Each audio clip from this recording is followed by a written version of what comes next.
Hello. My name is Jess Marie. Welcome back to yesterday's Coffee Grounds, where I want to just give a little thank you for the people who keep showing up to my videos and watching. And I want to say thank you so much. I wanted to have community. I felt like I was suffering alone with my addiction, with my identity, I don't know who I should be, and just feeling a little bit alone, feeling lost in my life, and feeling like I have a greater purpose and something else that I should be doing in the world, but I don't know what it is.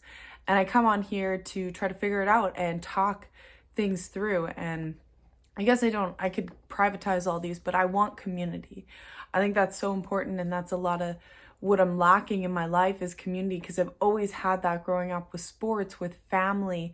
And since I moved to the community that I moved to, I feel like I don't have community, the town that I moved into.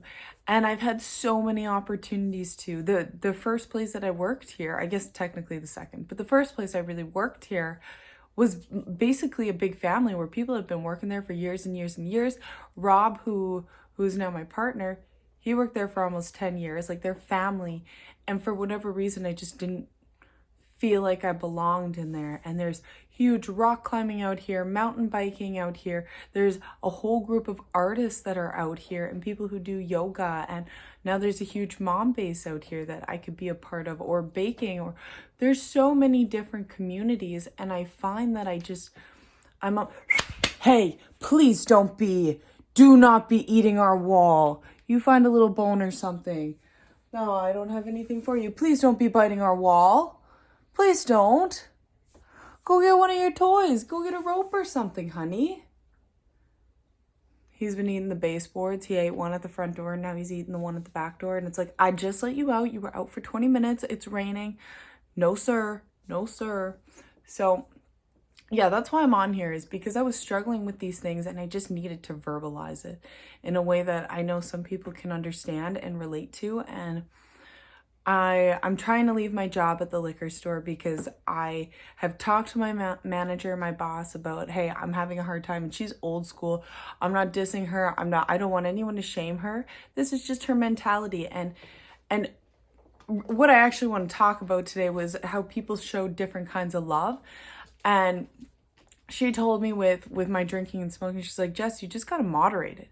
If you don't need to cut things out. She's like, Jessica, you just like to cut things out and expect it to be okay. You don't try to ease anything out. You're just like, you know what, I'm done smoking cigarettes. And then you go through a really rough time. You get emotionally unbalanced because you're taking a key part of your balancing mechanism out of your day. Or coffee, I've also done that. She's like, Jess, you need to smarten up, because you have to understand, somebody who knows so much about the body, she's like, you just cut things out and your body goes through withdrawals, and then you get very emotionally unstable. So she told me, like, she's like, Jess, she's like, I don't think you should quit drinking. I think you just need to moderate it. It's like, some people can't moderate. She's like, yeah, we had this whole little discussion about that, about drinking and moderation. Yeah, that was a whole conversation, but she has a way of speaking to me where her love, like, people don't always just come out and say, I love you. People don't just come out and say that. They say words that show their meaning of love. And that's one of her ways of saying, I love you. She's old school Slovenian. It's funny, I think she's in her late 40s, early 50s, and she's been obsessed with the TikTok, and she just listens to the TikTok, and she'll show me little things, and I'm like, you must get off the TikTok. Get off the TikTok, girl. And she's like, oh, but there's so many good things. And there is. She showed me this amazing thing. So one of the things that she told me out of love is I was going through this really bad throat infection, and it was preventing me. I would wake up in the morning, I couldn't speak, and it'd take me a couple hours throughout the day to get my voice, to find my voice. My singing is affected through this. And at nighttime, I could taste infection in my mouth. Go to the doctor. I went to a doctor once, and he had told me just gargle hot water and salt, or warm water and salt, and brush your teeth. Okay, I've been doing that. And he's like, you should be fine. He took a little swab. I don't think he sent it to the lab to get tested. But anyways, regardless. So I started doing my own things. I started using gargling with coconut oil. Anyway, sorry, doesn't matter. I had to do a bunch of things on my own. Cayenne pepper. Also, I've been working with that a lot to kill that infection. But the salt water did not work for me on its own. It was a legit infection that I was getting tonsil stones on a multiple time a week basis. So I'm telling her about it, and she's like, Jesse, you got to go see the doctor. I'm like, well, I did go see a doctor, and she's like, no, you can't go to the walk-in. You got to go see your family doctor. If anyone knows anything about Canadian medical system, we have either the walk-in clinic or we have family doctors. So the walk-in clinic, you go in to the doctor's office and there's usually multiple people waiting. So I went there at 9 in the morning when it opens. There was already 7 people ahead of me waiting to go see the doctor. We have free medical here, or we pay taxes for our free medical, but essentially you can walk into the doctor and see them usually that day. Or you call your family doctor, also free based on taxes, how much your taxes, you pay for that. And you go to the doctor and have a doctor's appointment. You're in a private room. They usually don't push you out. So anyways, she's telling me this lady who's showing, I don't want to say her name, but she's showing me love in a way where she's like, Jessica, healthcare is not free. We got to pay for that through our taxes, and you have the right to the healthcare in this province where you live. You have that right, and you should use that right. And she's like, if you are feeling sick, she's like, you need to deal with that, and you need to see somebody who is a medical professional and is being paid by tax dollars to help you.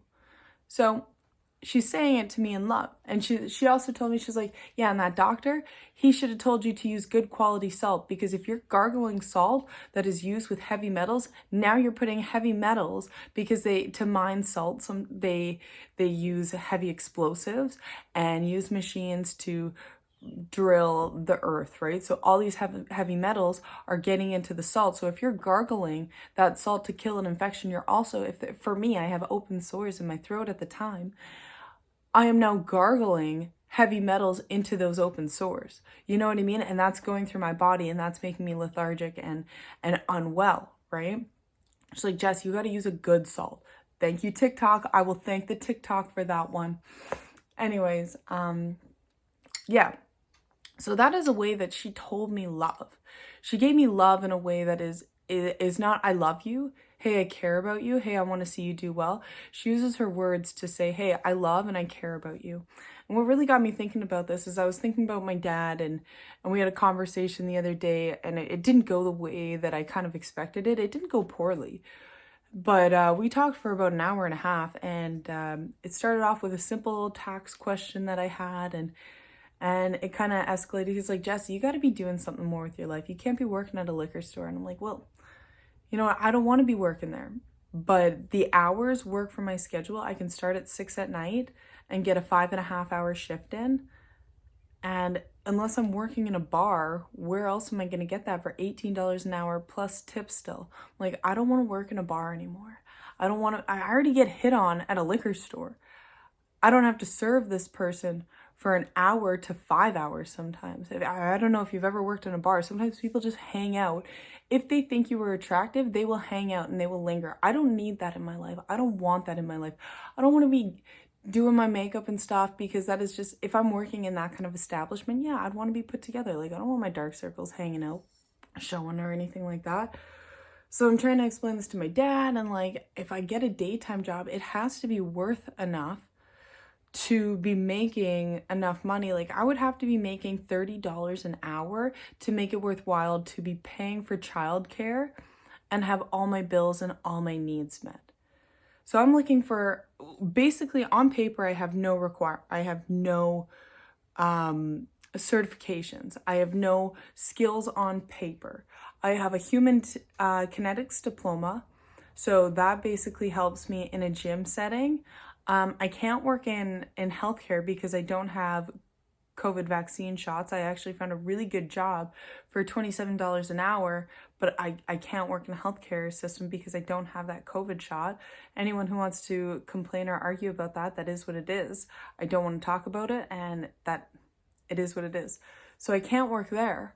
And now I'm kind of in this lull, because I'm like, okay, I can't be the other jobs that are making $30 an hour. I'm trying to think. I've been trying to find a childcare job, and for somebody to 2 days a week, their kid comes over, hangs out with my son. I don't know. I'm like, I've been asking for $15 an hour. That's below minimum wage here. And I've had 2 girls say to me, that's too much money. It's too much money. And I'm like, $15 an hour? Like, that's below minimum wage. What else are you expecting? I actually had one guy who was like, yeah, no, I watched his daughter for, I'd pick her up in the morning, drive her to school, pick her up after, fed her. She would come over to our house from 3 till 6, Monday to Friday, and he paid me $50 for the week.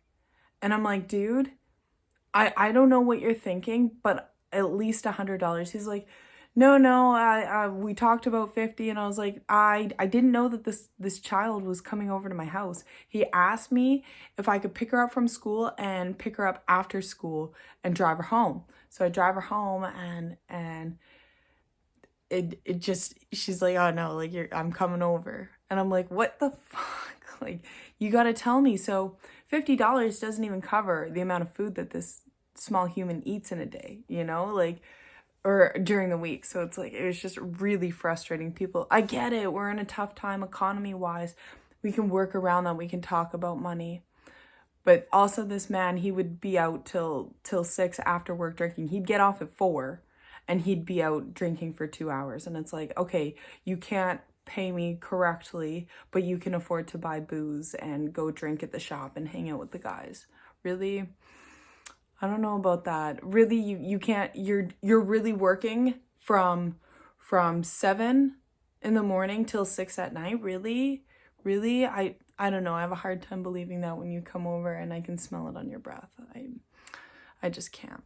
So anyways, people are trying to short money, so it's kind of frustrating. We do live in a part of town where unless somebody lives in our area of town, it's hard to do childcare for them, because if they live in the downtown area or our Valley Cliff area, they got to drive 10 minutes to drop the child off, or 15 minutes depending on traffic, and so on and so forth.